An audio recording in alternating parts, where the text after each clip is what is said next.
Dun dun dun! Hello, Internet.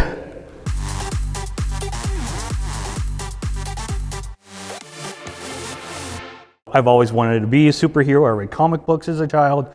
Found out a couple people did what called cosplay, which is basically people dressing up like their favorite, players, like, Thor, Wolverine, things of that nature. So one of my friends got me involved in this, and there's really not a lot of fat superheroes. They're usually villains. And I'm like, okay, I don't have the body like Chris Hemsworth or Hugh Jackman or even Magneto. I don't even have gray hair. So I was like, why not Captain Chaos? And the younger generation didn't get it. But the older people were like, wait a second, you're him. I'm like, we don't talk about him. Most people remember Captain Chaos as a positive influence, and that's how I portray him.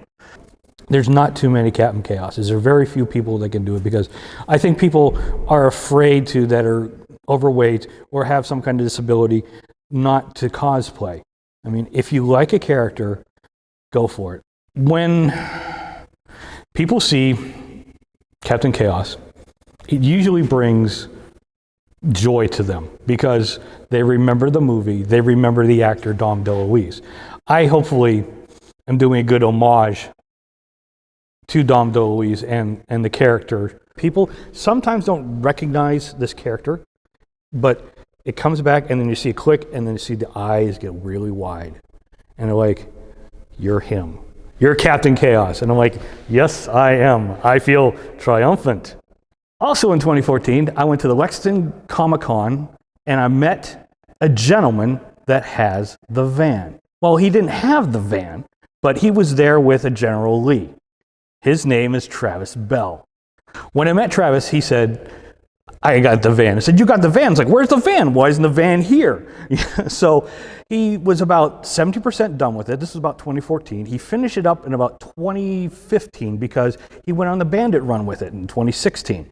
Little did I know that they were still doing the Cannonball Run when I thought, okay, the One Lap America was it. I did not know that there were some crazy people that still did it, like the 2904, the C2C Express.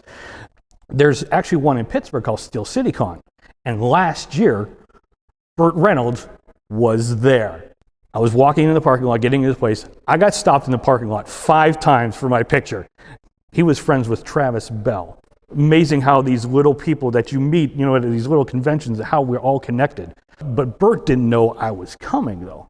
And when I walked up to him, I said, but here's my sidekick, Kato. Say hello, Kato. But I did get a laugh. And I also noticed that, his shoulders are a little down, and his nonverbals picked up, his shoulders got broader, and he actually offered to shake my hand. He was pleased to see me.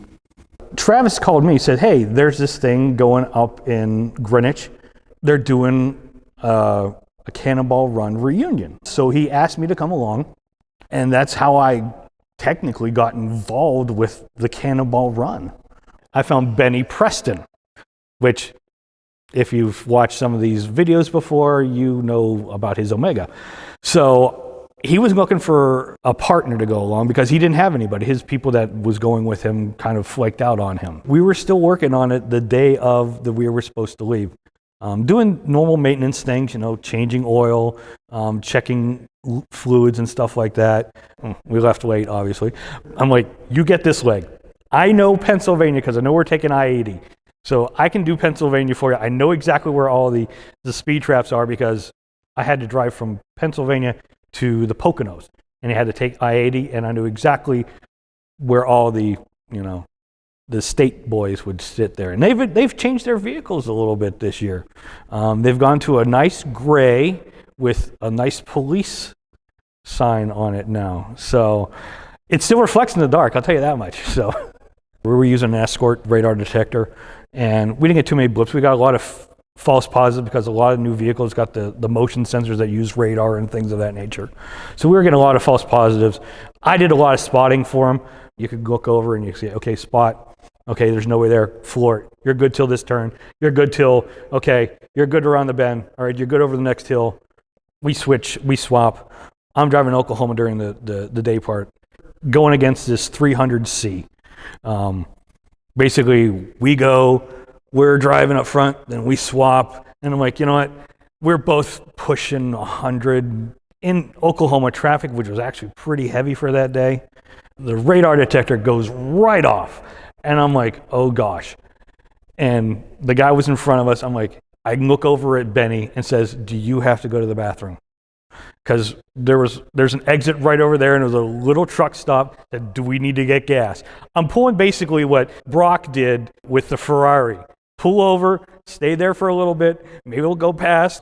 Cop went, boom! I'm like, phew, thank you very much. We got into San Francisco right before rush hour. And Benny's like, I can't do this anymore. We're waiting there to get onto the Oakland Bridge, and we do a Chinese fire drill. I'm like, okay, swap in. We didn't even move, you know? So, and I drove basically on the Oakland Bridge up to the Coit Tower, and boom, 36 hours, 7 minutes, won the C2C. First time I've ever done it. Could you believe that? When 2017 started, who would have thunk I would have gone to Greenwich and met Ben Wilson and get invited to go to a cross-country stunt and win? Never thought of it. Never in a million years. 2017 was pretty special. And you never know what small steps in your life will take you to the point where you're at right now.